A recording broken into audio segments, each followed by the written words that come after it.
Rav Natan. Welcome, Rav Natan, to you, and welcome to everyone. Um, I'm actually in the car right now, and I thought it's a good example of where we are in this shiur, because the previous two shiurim that we had with Rav Shmuel, it's sort of the beginning of the driving lessons, in that you learn a lot of what you're not allowed to do. You learn about the signs, you learn about, the speed limits, you learn about, which direction you're traveling. And in that sense, we learned a lot about the principles of Shabbat. And I hope from the shiurim, you now have I think a lot of you have a very good idea of Shabbat itself, what we are and not allowed to do. I think some of you are at different levels, which is okay. But hopefully, since the last two shiurim, which were extremely important, we understand the principles of setting the guidelines of what is and what is not allowed on Shabbat. I think a simple example that we can now understand is that it's not about what is more difficult to do on Shabbat is prohibited, like the example of carrying a bench or dragging a bench. So carrying a bench would be allowed, because even if it might be more difficult than dragging, because the dragging itself could be connected to the milacha that we were learning about, which is in the sand, making a mark which is connected to agriculture. Won't go into the details itself. So hopefully the principles that have been set, we also understand that they have to do with what we prepare on Shabbat as well, including food, including, we had questions from some of you regarding juice, whether you can squeeze a lemon or not. Good questions which really connect us to the idea of what is and what is not allowed on Shabbat according to the principles of Shabbat. Now, I've gone through the first driving lessons with the understanding. In the next few, we're going to go through the frameworks of Shabbat and what it is that we actually do on Shabbat and what is that connected to. From the beginning of the preparations of Shabbat, which are, some of them are really connected to the previous shiurim in terms of how do we prepare, what are we not allowed to do on Shabbat, means we have to prepare before. And then the second part is the actual preparation, the tefillot, the services themselves, kiddush, all of the seudot, as we go through the framework of time itself. So I'd like to invite Rav Natan. You're very, very welcome to take over from this point. And I encourage everyone to share questions. If anything is unclear along the way, just let us know in the chat, and Rav Natan will take them as we go along. Rav Natan, Shavua Tov, very welcome to the shiur. Shavua Tov. Thank you, Rabbi Moshe David. And it's a pleasure to be here. I feel bad that I wasn't here in previous shiurim. So I hope I will sort of go into the flow of the learning style. It's a pleasure to be here, and especially after Shabbat, talking about Shabbat is very special. It's like we're not leaving Shabbat yet, because we're speaking about Shabbat also on Sunday. So hopefully we will speak about Shabbat all week, and we will talk about it, even that it's part of the mitzvah to mention Shabbat every day of the week. So we're actually performing a Shabbat mitzvah now to speak about Shabbat on Sunday. And as Rabbi Moshe David said, if the first two shiurim were more concentrated on the definitions of what's allowed and not allowed on Shabbat, in the next three shiurim we will talk about the structure of Shabbat. So I just want to make sure that everybody knows in terms of the books what we're talking about. We're not going to study from this book. This book will be a reference and a source to prepare the next two shiurim from. So I'm just showing you exactly where we are, page 379, and we will basically study things that are connected to this chapter in the next three classes. Since it's easy to read, I thought we shouldn't focus on what everybody can read, but talk about the principles and the ideas that lead to how the structure of Shabbat is built. But of course, we will touch on many practical things that are important to understand regarding also the preparation for Shabbat and the structure of the Shabbat itself. And I just want to add one thing before we start. I think maybe many of the other shiurim of Shabbat are a lot about knowing about getting the knowledge that we need to understand how not to do this and how to do this and how not to do that. When we talk about the structure of Shabbat, I assume that at least most of us have some kind of experience with the structure of Shabbat. And so I would love it to be more of a discussion. In other words, after the introduction of what are the principles of the guidelines of Shabbat, when we go into the details of Shabbat evening, Shabbat morning, Shabbat afternoon, and the going out of Shabbat, it would be great if all of us can also add from what they understand and what their experience is, and also lead up to practical questions that you have regarding the issues that we touch upon. So it will be really something that everybody could benefit from, and not only going over things that are known and can be read everywhere. So that introduction, let's start.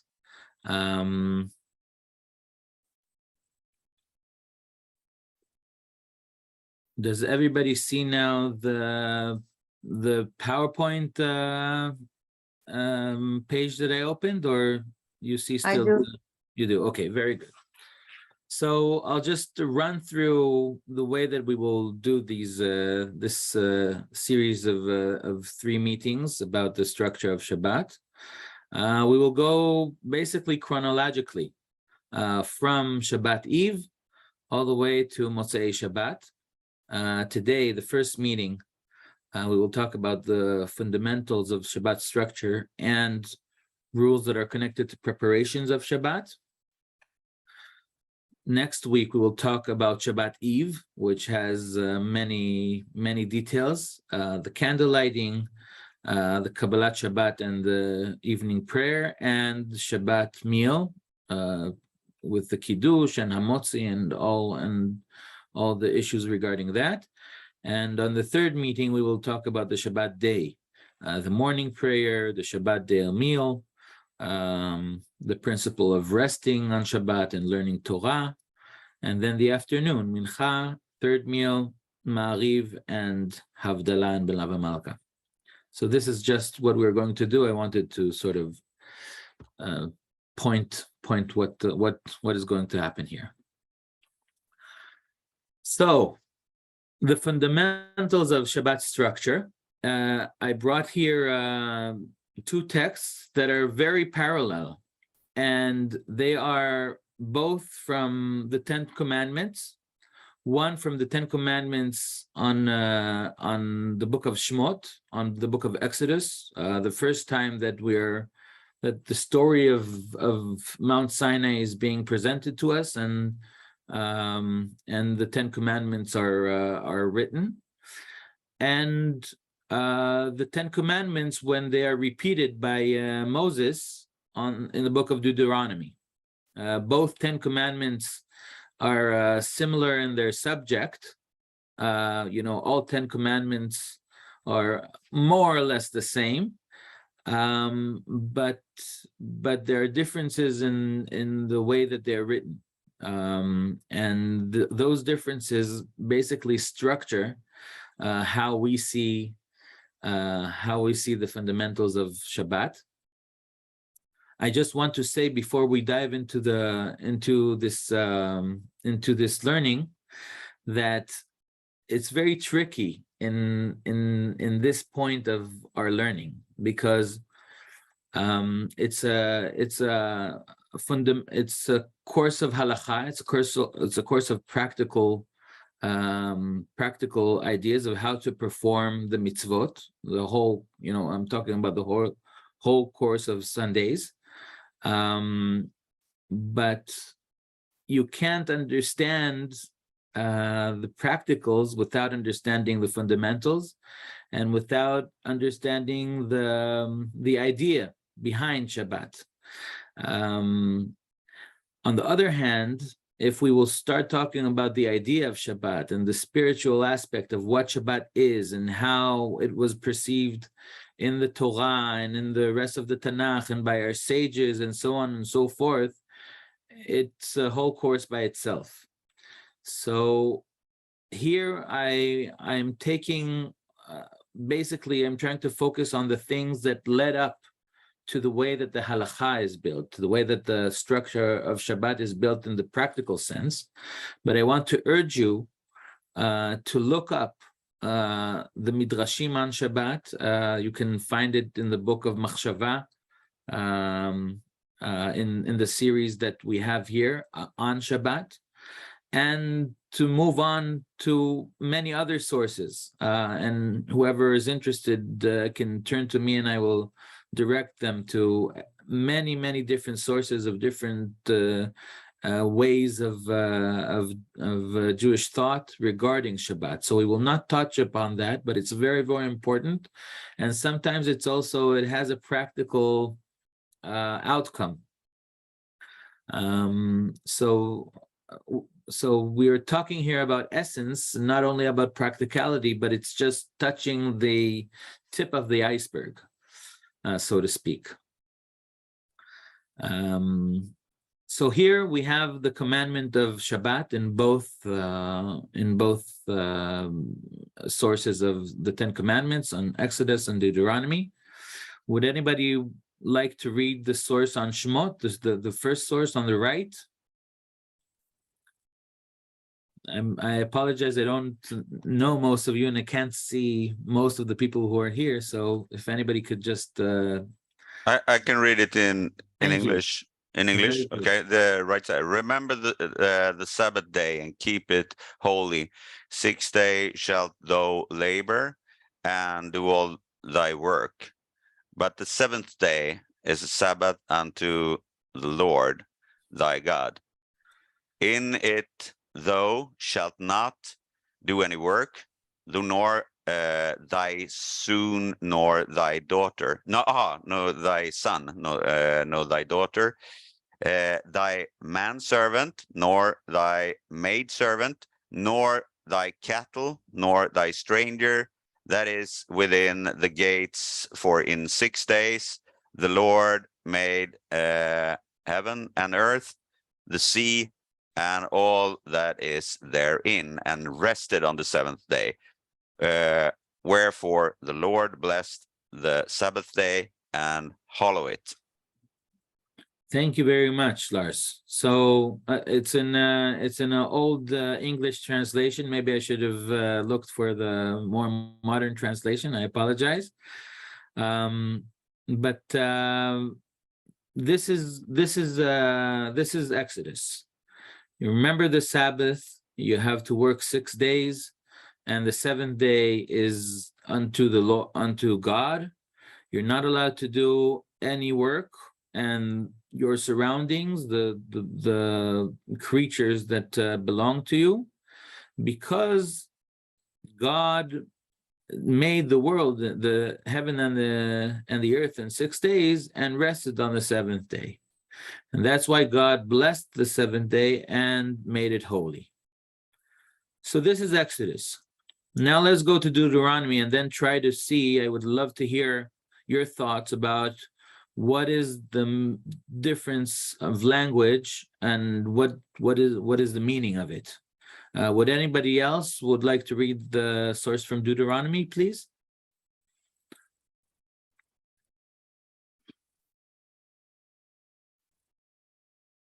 I can do it. Thank you. Observe the Sabbath day and keep it holy, as the Lord your God has commanded you. 6 days you shall labor and do all your work, but the seventh day is a Sabbath of the Lord your God. You shall not do any work, you, your son or your daughter, your male or female slave, your ox or your ass, or any of your cattle, or the stranger in your settlements, so that your male and female slave may rest as you do. Remember that you were a slave in the land of Egypt, and the Lord your God freed you from there with a mighty hand and an outstretched arm. Therefore, the Lord your God has commanded you to observe the Sabbath day. Thank you. So in basics, it's very similar, right? The structure of this commandment is very similar. You should keep the Shabbat day. It describes the 6 days and the seventh day. It describes who is not allowed to do any kind of work. And then it explains why.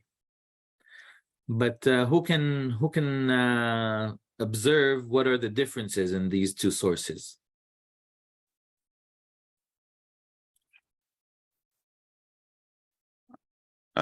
One thing seems to be that remembering is some kind of not passive, but it's something historical to remember and to keep it holy in against that background to remembering. But the observance is actually something active. You have to do something, and even if it's about resting, it's things that you have to do in order to get this space to be free from this specific labor and to rest in the way that God instructs here.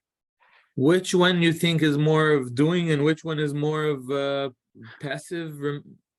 I think the to observe is more active, and to remember is a little bit more like not passive, but it's more it's like a motivating. Like remember this day, and the observant is that you have to do something. That's more active in my opinion. Yes, thank you. So you recognize the difference between observe and remember. In Hebrew, zachor et yom HaShabbat lekadsho and shamor et yom HaShabbat lekadsho, which is very significant, this differences, right? Because it's the same structure of sentence with a very big difference of word in the beginning. Still also in the remember, the next verse moves on to talking about work, right? You should 6 days you should labor, and the seventh day you should is unto the Lord your God. And you shouldn't do any work. It's almost the same like the second source, but the beginning is very different. So thank you. Any other differences that you recognize?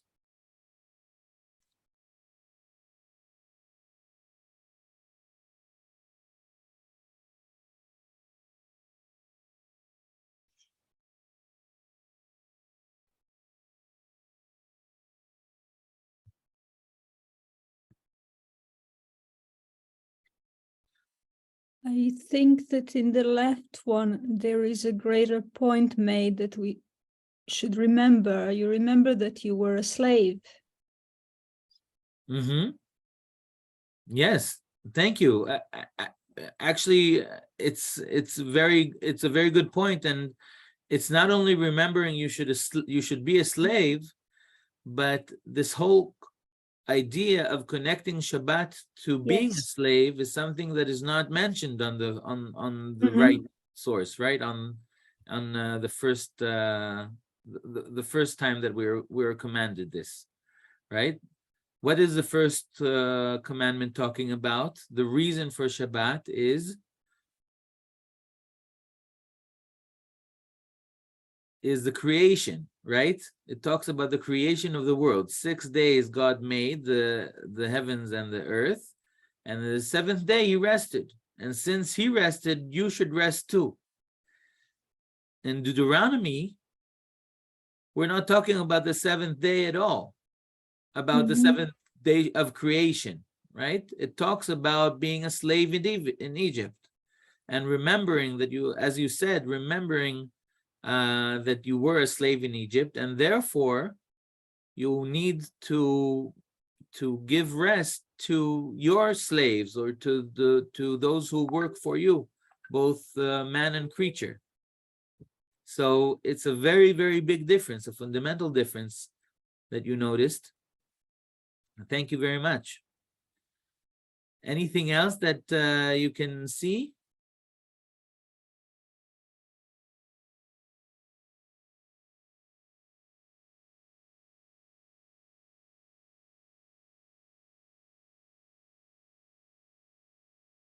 Okay, so I think we touched on the two big things, and actually, if you recall Lecha Dodi, which we say on Shabbat evening every day, every Shabbat, the first verse starts Shamor v'zachor bedibur echad, which is based on what the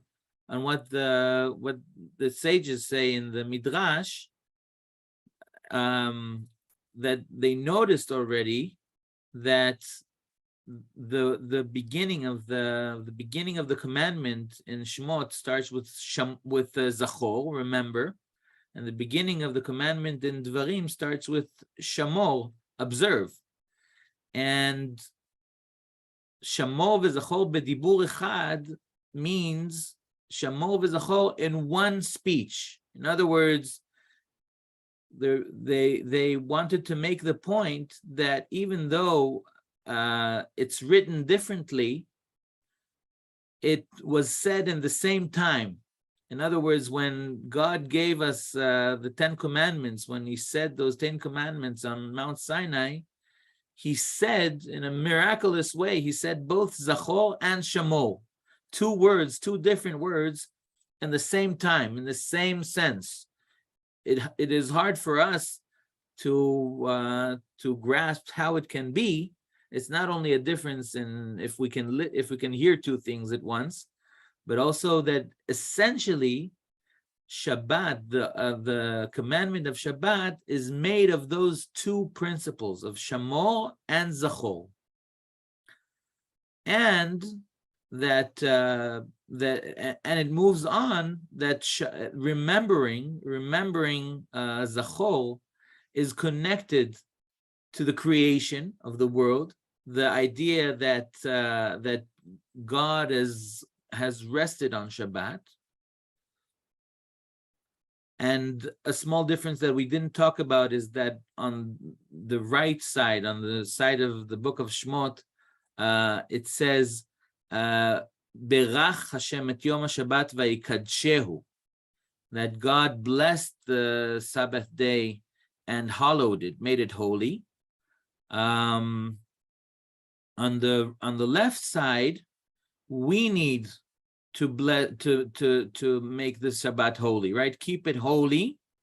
And in the end of this paragraph, you have to observe the Sabbath day to make the Shabbat day. So in other words, the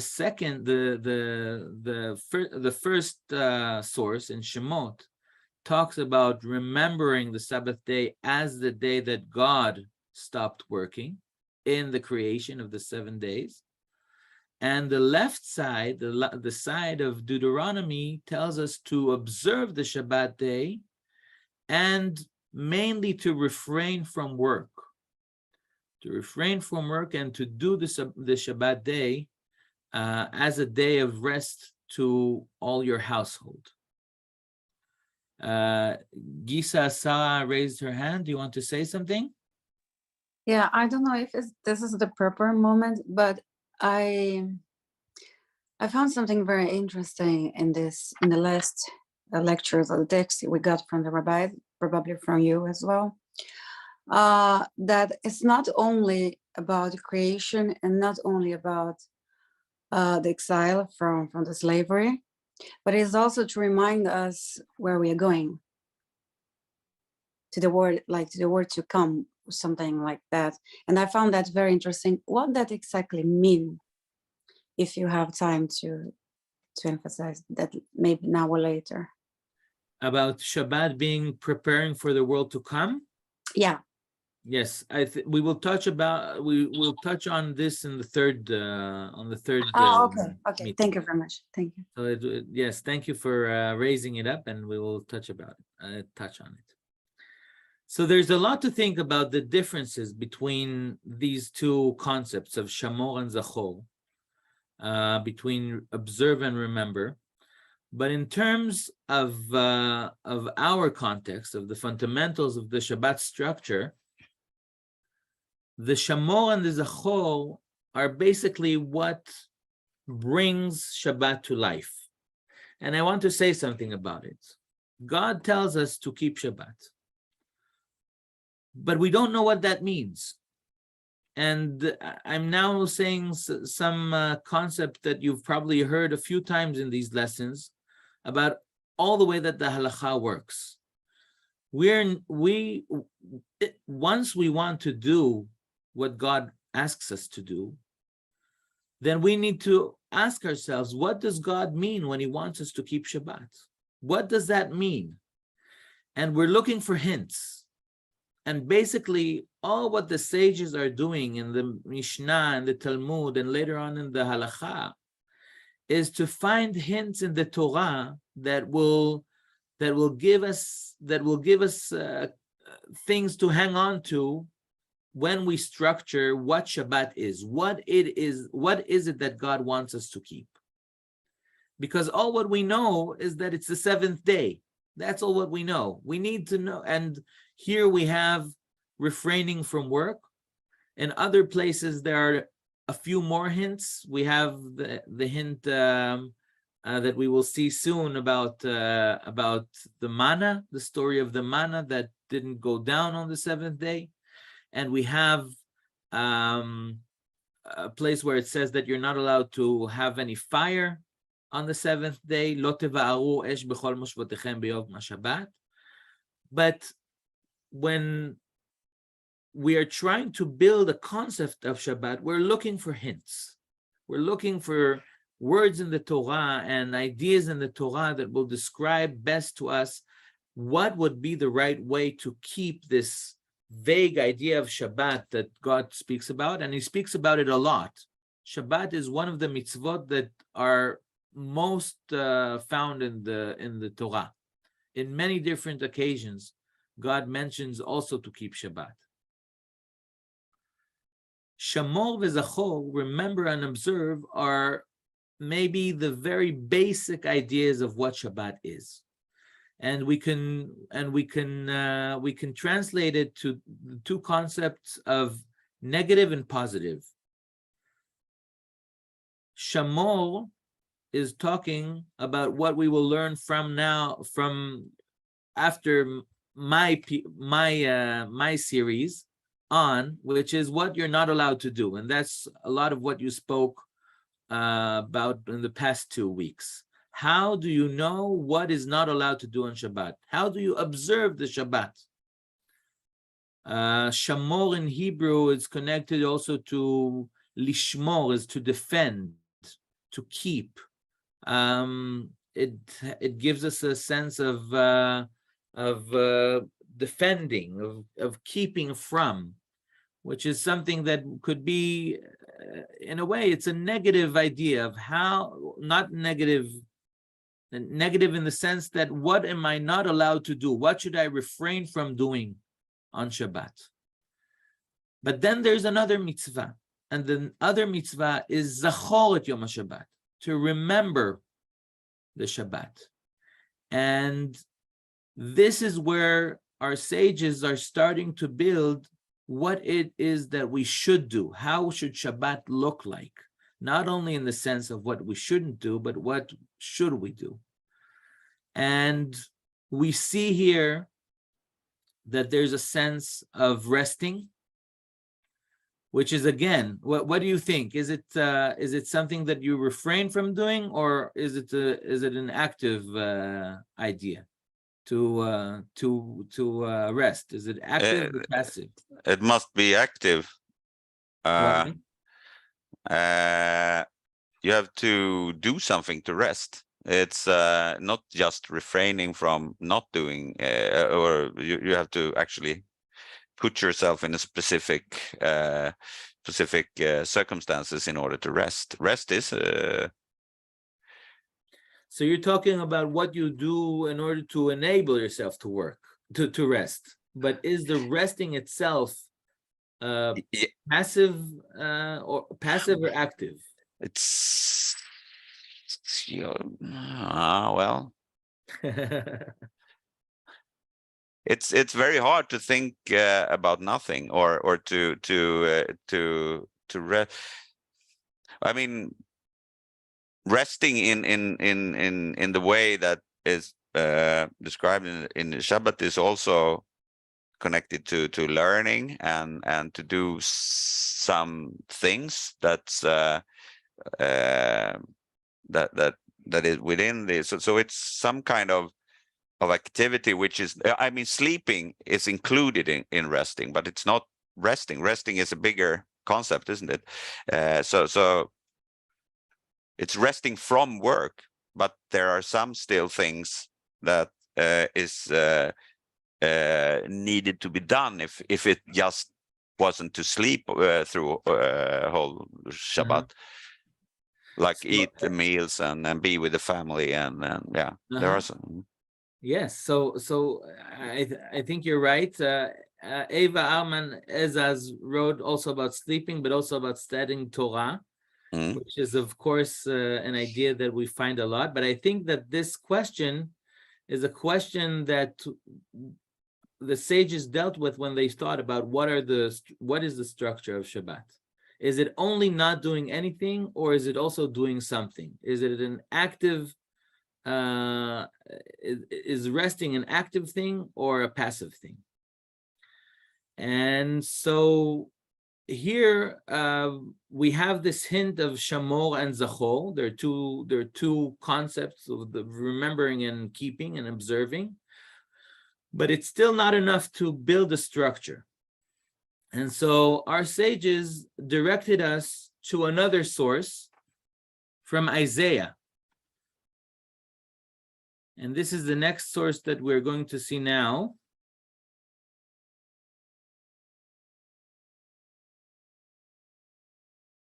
In Isaiah,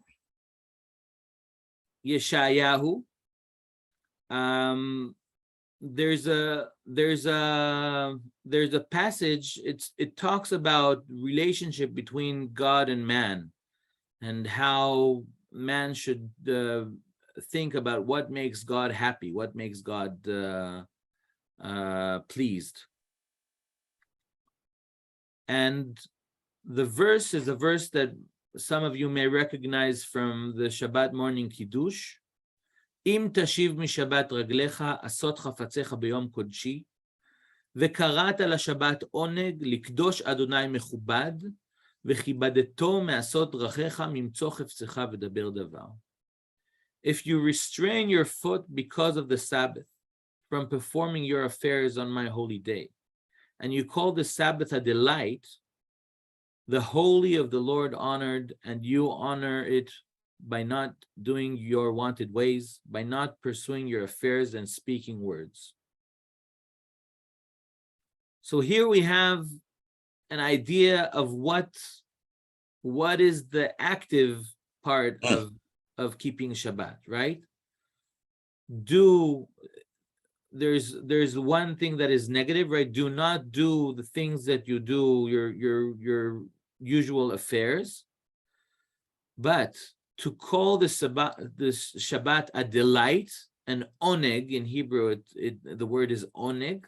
Call the Shabbat a delight, and the holy of the Lord honored.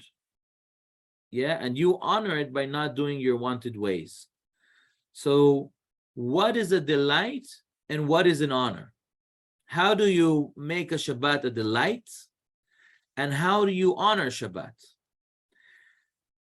Those are the ideas that circulate what do we have to do before Shabbat in order to prepare for Shabbat, and what do we have to do on Shabbat in terms of the active things, not what we're not allowed to do, but how our Shabbat should look like. And our sages learned, and now we're getting into practicals already, that any preparations for Shabbat is going under the idea of honoring the Shabbat from this pasuk. This pasuk that talks about the holy of the Lord honored, that would be also within Shabbat. You have to honor the Shabbat, and it says here how you do it. If you don't talk about things that are not connected to Shabbat, and you don't do things that are not connected to Shabbat, but also before Shabbat, because if you're not finding a way to honor the Shabbat before Shabbat, Shabbat won't be ready. And so every preparation for Shabbat is actually a mitzvah from the Bible, from Yeshayahu. It's not from the five books, but it's still considered deoraita, a mitzvah from deoraita, to not only to keep the Shabbat, but to honor the Shabbat before Shabbat. So actually, we will discover soon that Friday,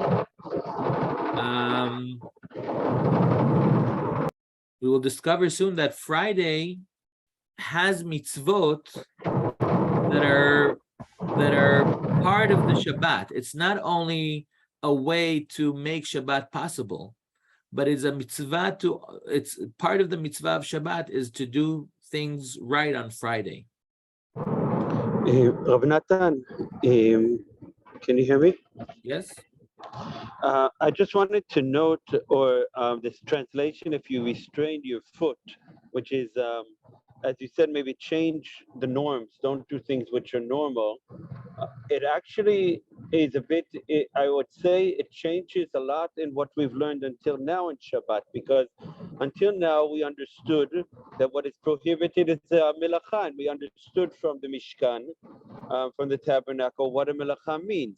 But if I understand the pasuk here, it's saying your Shabbat should not look like any other day. It should be different than the normal routine. It's very open maybe to personal reflection, or what does that actually mean to change what your norm is, to be different on the Shabbat? Does that mean that anything I usually do is not, maybe it's an open question. I don't know if you wanted to bring it forward, but just to note that this is very different melachot than we saw until now. Thank you. Yes, and if we go into it, so we can see also that the word tashiv mishabat raglecha, which is translate restrain, is the same root as the word Shabbat, right? In other words, what is it that you do on Shabbat that is not the ordinary things that you do? And Rabbi Moshe David, I think he refers here to the idea that raglecha in Hebrew is not only the word foot, but is things that you are used to, you're regular to. Raglecha from the word hergel, from the word things that you're used to do. And how do you make your actions on Shabbat actions that are specific on Shabbat? I have a funny story about this. I saw in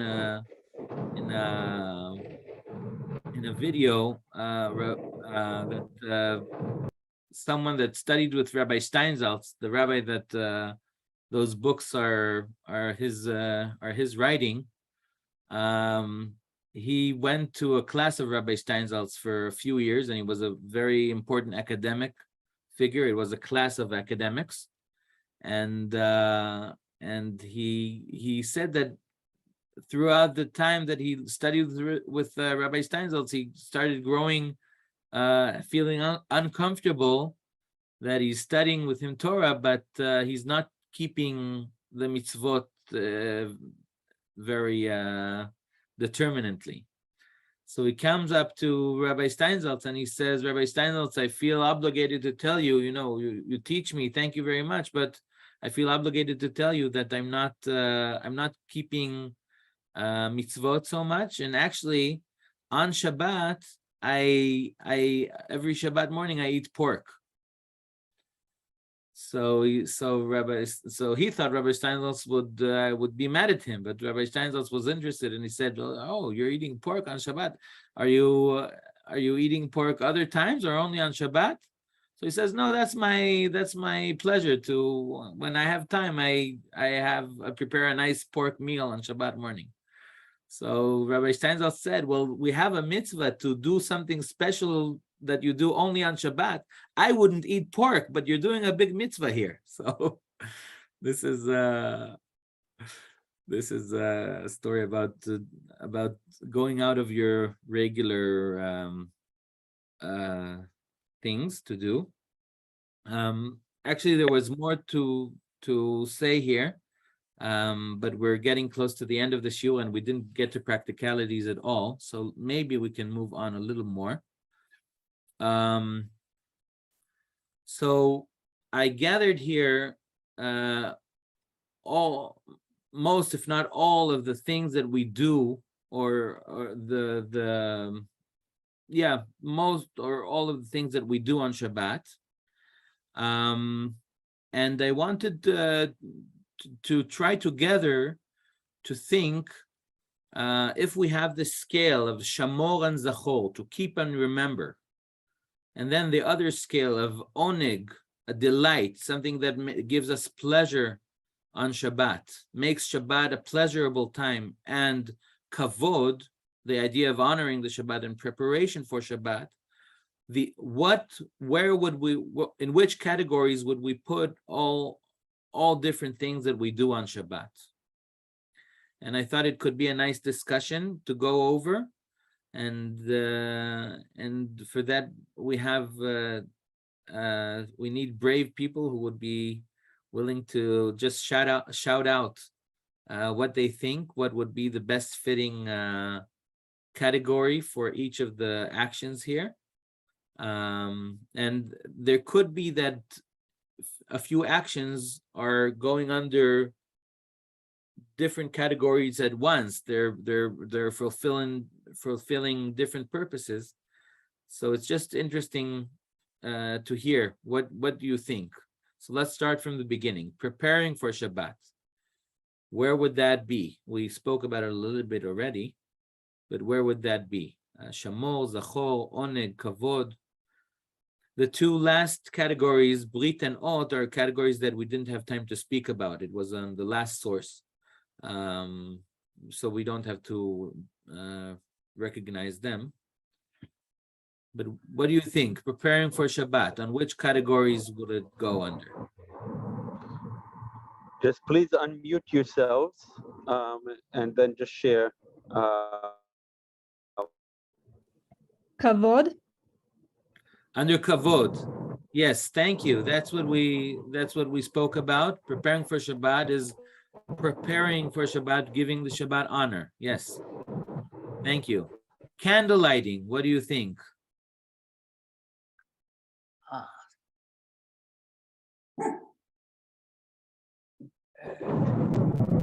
Could it be Ot?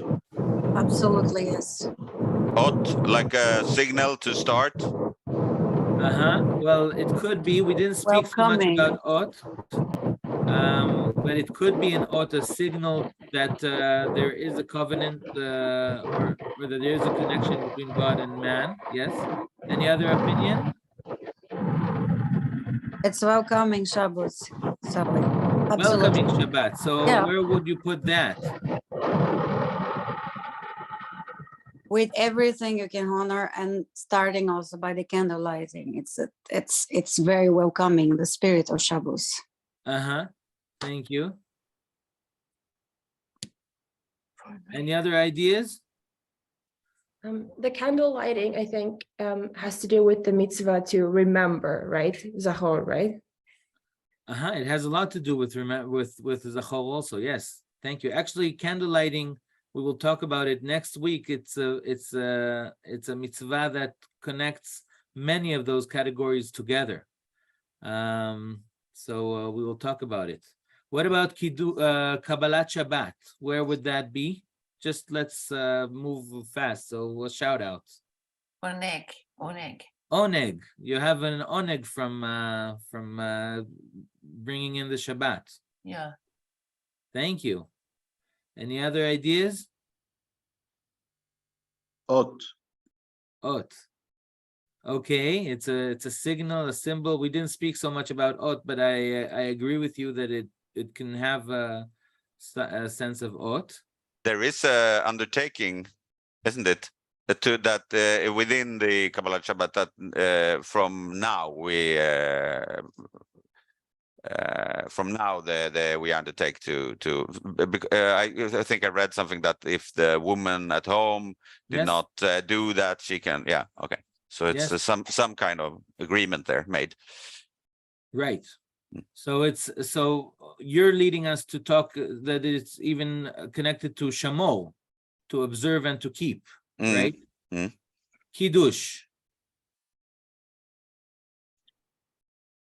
That is Shamot. Shamo, to keep. Kiddush is in a way to observe the Shabbat. That's true, but Shamor is always would be more to the negative, refraining from work. Okay. But not necessarily. Kiddush is the most I think it's the Zachor. strongest sense of Zachor. Okay. Kiddush is really remembering the Shabbat, saying the Kiddush. We could move on. I think it's an interesting thing that everyone should think about.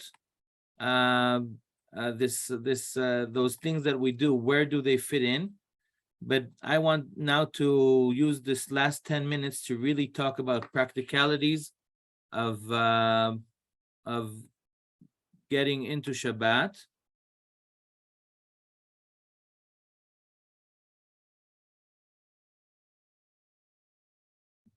So, preparation for Shabbat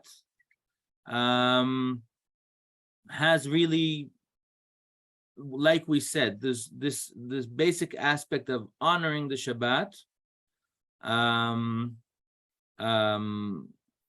which is a part of Zachor, an active way of preparing for Shabbat. But it's also connected to avoiding problematic situations, which is connected to the Zachor side, right? And we will see how it is touching each other. Those two ideas.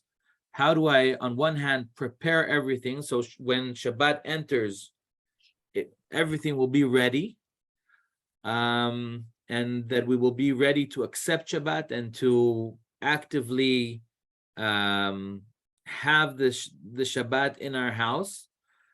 On the other hand, how do we avoid things that might come as a problem once Shabbat gets in? So let's dive into this.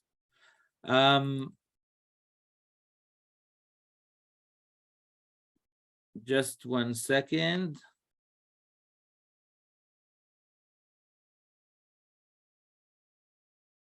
Yes. So preparing the house for Shabbat. As I said before, as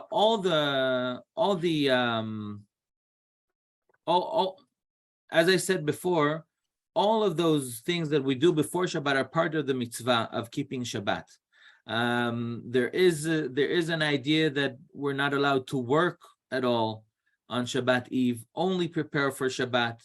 Nowadays, it's not so realistic to do it, but we should realize it that any kind of job that is not done for Shabbat on Friday is something that ideally we should avoid.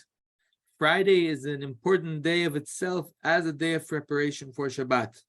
It's not only a technical thing that we want to be ready for Shabbat, so we're starting on Friday, but Friday has its essence of itself of preparing for Shabbat. So in that sense, if someone could avoid from doing any kind of job on Friday, or at least from the middle of the day, it's preferable. You don't have to do a big effort for that nowadays. It's more important that we keep Shabbat and take care of Fridays, when Mashiach comes.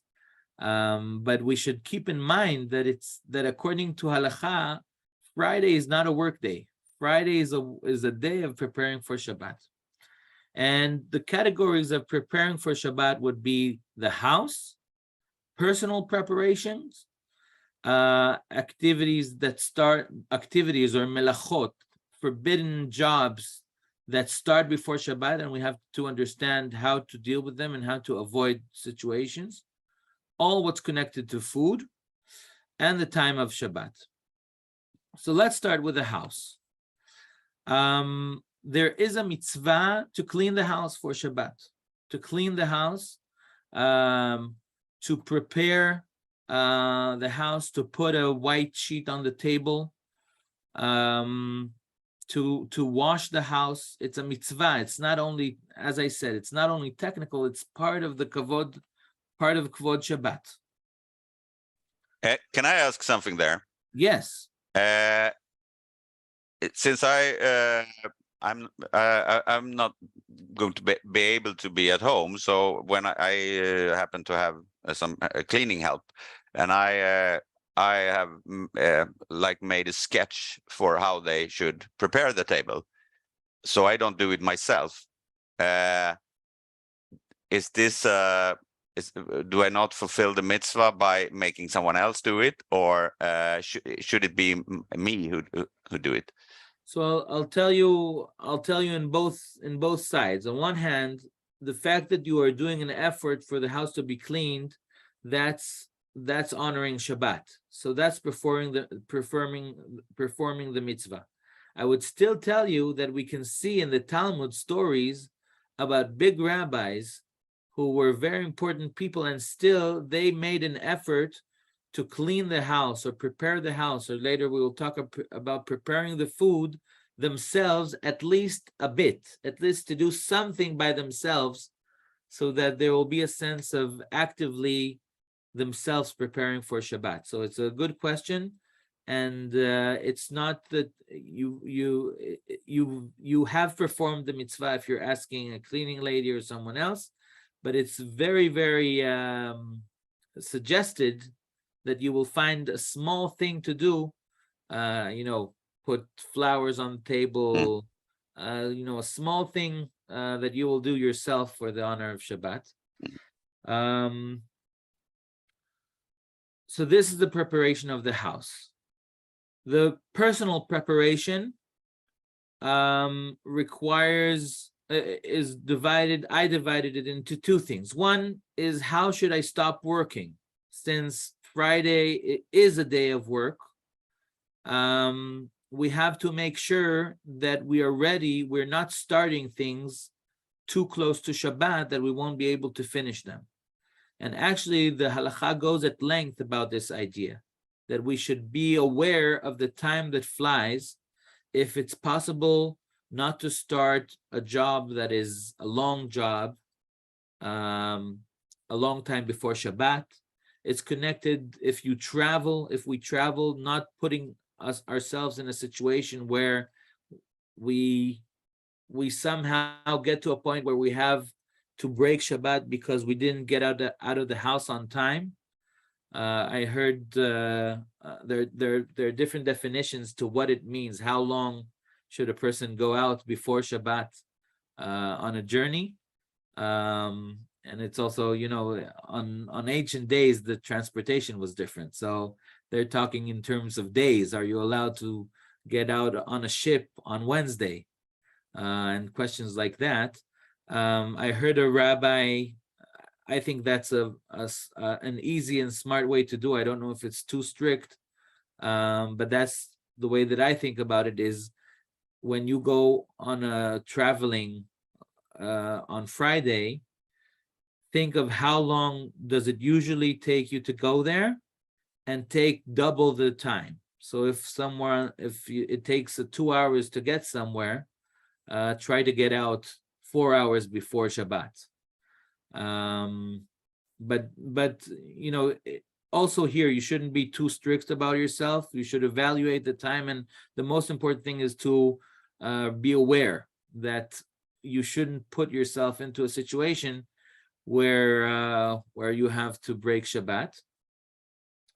In terms of preparating for Shabbat, we have stories in the Talmud about showering before Shabbat, about having festive clothes, white clothes if possible.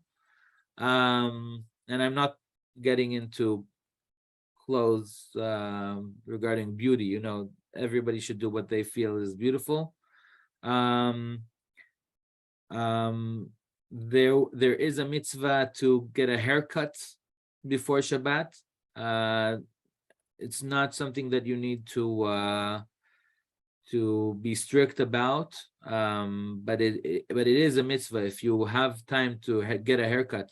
And if you are asking yourself, should I get a haircut on Monday or on Thursday, it could be better to do it on Thursday or on Friday as an honoring of the Shabbat.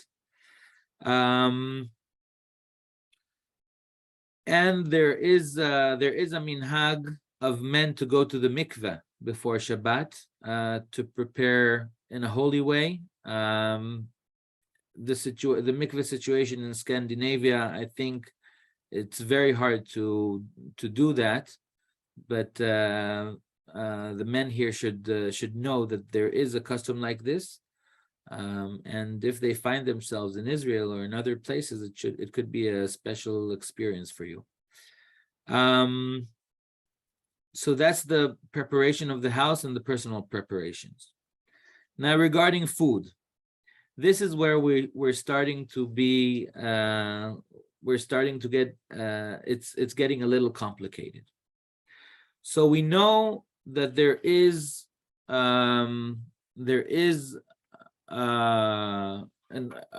we are forbidden to cook on Shabbat. It's one of the 39 melachot. What do we do in order to prepare food for Shabbat and to keep it warm? Because keeping the food warm on Shabbat is an essential part of oneg, of having a pleasure on Shabbat. So any person who feels like they want to avoid the challenge and to eat cold food on Shabbat so they don't get into problems with heating the food is not doing the right thing. Eating cold food on Shabbat is, in a way, breaking the most fundamental idea of Shabbat, of having a delight on Shabbat. V'karata l'Shabbat oneg. So our sages wanted us to have a good way to heat food without getting into trouble. And the two biggest troubles are cooking on Shabbat and lighting a fire, which is absolutely forbidden on Shabbat.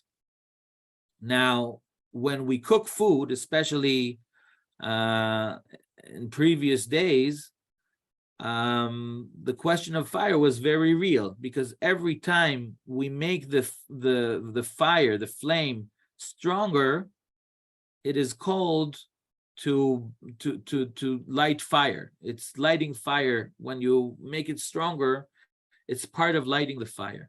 And so if we have something on the stove and we see that it's not cooked yet and we want it to be ready for the meal, and so we are doing anything to heat it up, this is a real problem. This is something that we're not allowed to do on Shabbat. So we're in a dilemma here that the sages had to solve. On one hand, we want to eat hot food on Shabbat.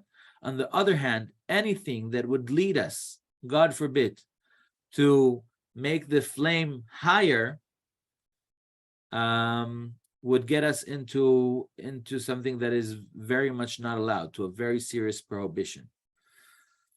And so basically, you will talk about it a lot when you get to the laws of cooking, but what concerns the laws before Shabbat it's very important to notice that either we cook something that is already cooked, that is already almost fully cooked, or at least cooked enough that you won't be interested in making the flame stronger. And now I'm talking also about the situation nowadays that we don't have flames, we don't cook on fire.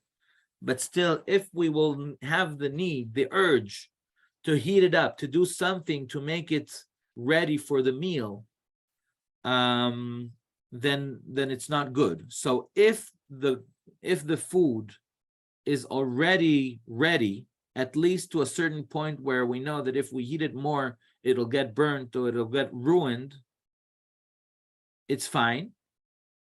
And if the food hasn't even started yet to be cooked, and we're putting it before Shabbat, it's also fine, because we know that we're doing it for a slow cooking, for cooking that will take a long time. We show when we put the food that is not cooked at all on the stove, or on right now we'll speak about the stove, we show that we're not interested in heating it up more than what it is, because it's a long cooking process that we're aiming for when we put something that is not cooked at all. So something that is half cooked is very problematic to get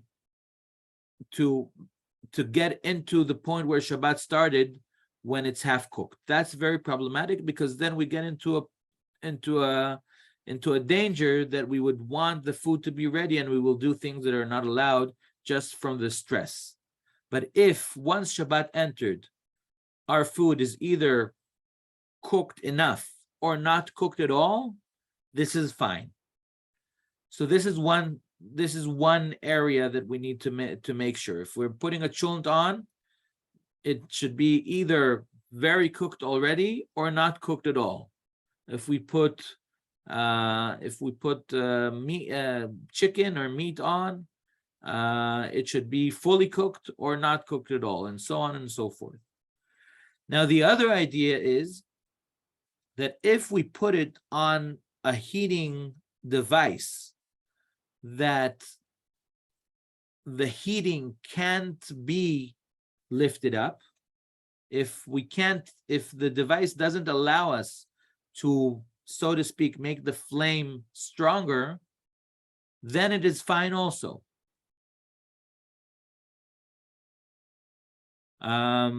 Then it is fine also, because there's no chance that I will heat up if I can't heat up.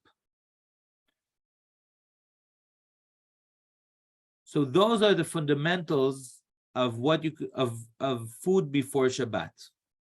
I'll just since we've run out of time already, I'll just say it shortly, just to sum it up. To prepare for Shabbat in terms of the food, we have to make sure that the food is either ready before Shabbat, or it hasn't even started to be cooked before Shabbat. This is not getting into the rules of bishul, of cooking on Shabbat, which you will learn later. It's only about this verge of time between the preparation of Shabbat to have food for the Shabbat meal. But what happens when it goes into Shabbat and then everything is prohibited already? There are a few more little things that I would like to add, if it's okay with the people here. You can feel free to leave if you have to. It's the end of the class. But if it's okay, I will add a few little things that regarding this idea of food. It will be very short, but still feel free to leave since the class is over in terms of time.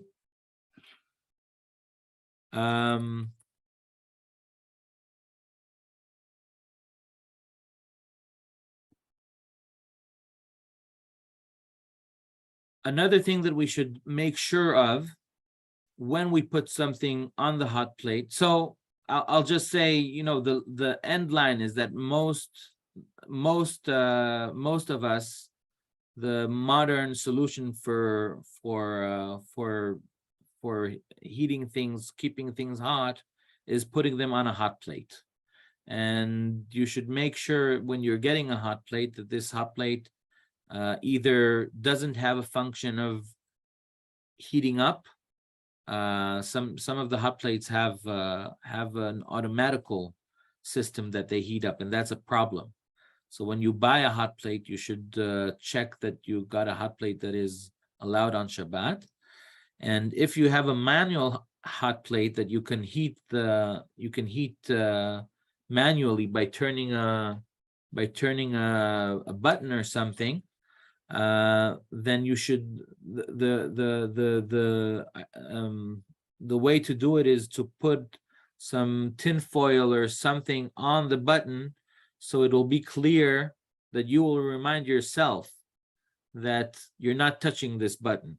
So even if it's possible to raise the heating, if you are showing and you are reminding yourself actively in a very serious way that you are not going to heat it up, raise the flame or raise the level of heating, then it's okay.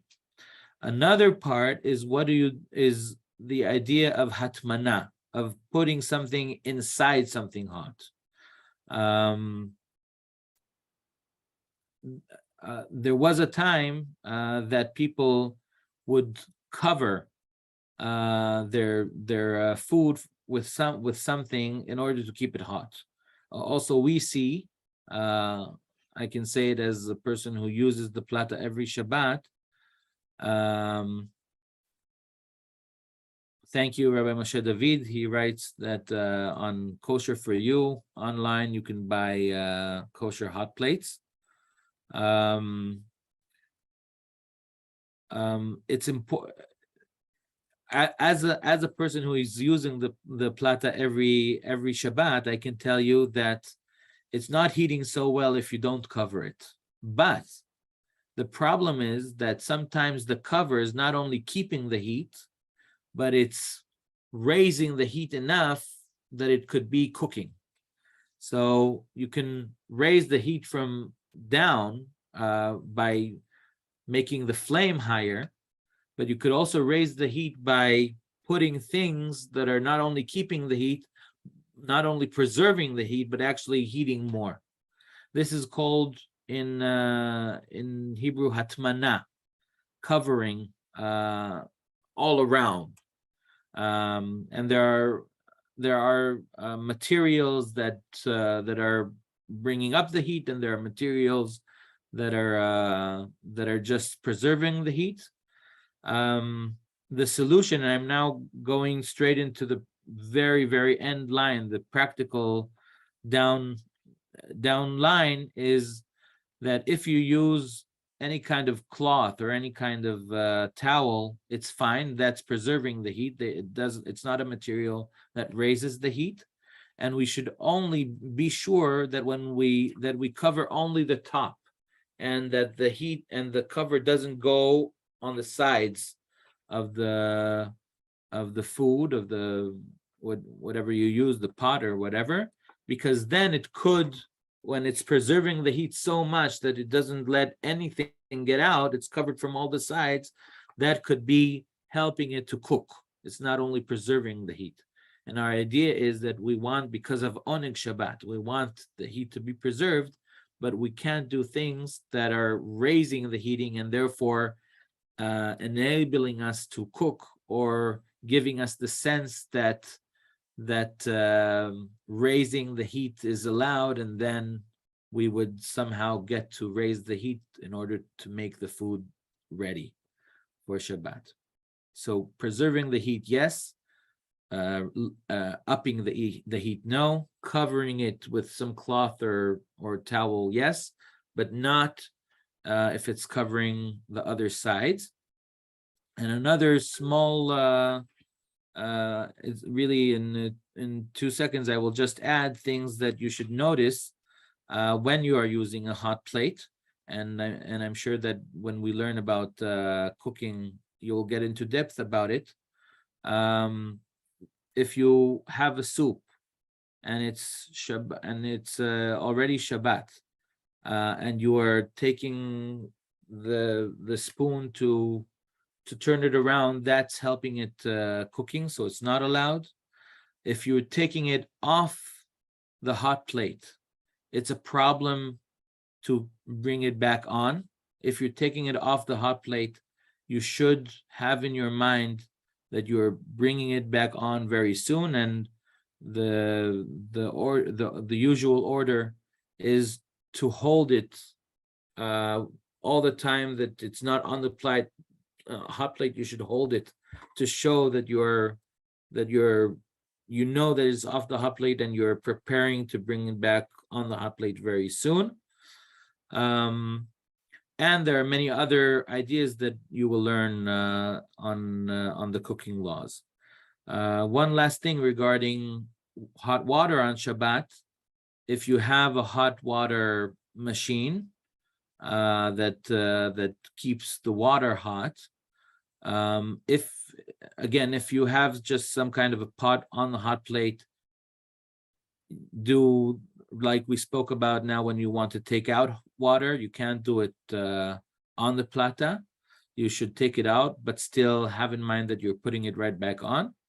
And if you're having a special machine for it, which I think many of us should have, you should get a special machine for it, then make sure that it's boiled before Shabbat, that it's finishing its boiling before Shabbat, that it's ready before Shabbat, and boiled before Shabbat, so you can use it on Shabbat.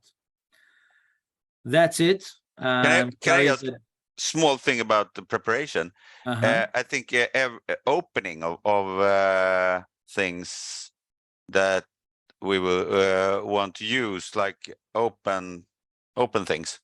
That's true. Thank you for adding this. Opening boxes, opening cans. Also, if you want, there are things that you're not allowed to. What's the word? When you peel, peeling things are not allowed at Shabbat, so you should peel before Shabbat. Think of all the things that are not allowed to do on Shabbat, and you should do it before Shabbat. That's true. How about shaking? I think you're not allowed to shake also, right? Shake anything. For example, sometimes you have liquid products that you have to shake before you're using. Shake it a bit. I think I heard it once that we are not allowed to shake anything. Like blending. Oh, blending or shaking. Shaking, I mean, for example, shaking on the hand, I think there's no problem with it. Okay, then I heard it wrong because I had it. I was shaking something with your hand. Yeah. Moshe David, please correct me if I'm wrong, but I think that there's no problem with it. Sorry, I missed the question. I'm just I couldn't hear. About shaking on Shabbat.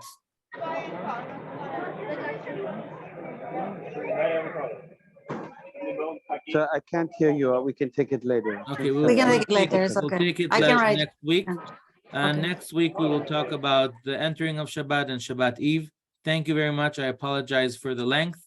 Next week we will do it shorter, and have a good week full of thoughts about Shabbat. Thank you. Thank you very much. Shabbat Shalom, Rav Natan.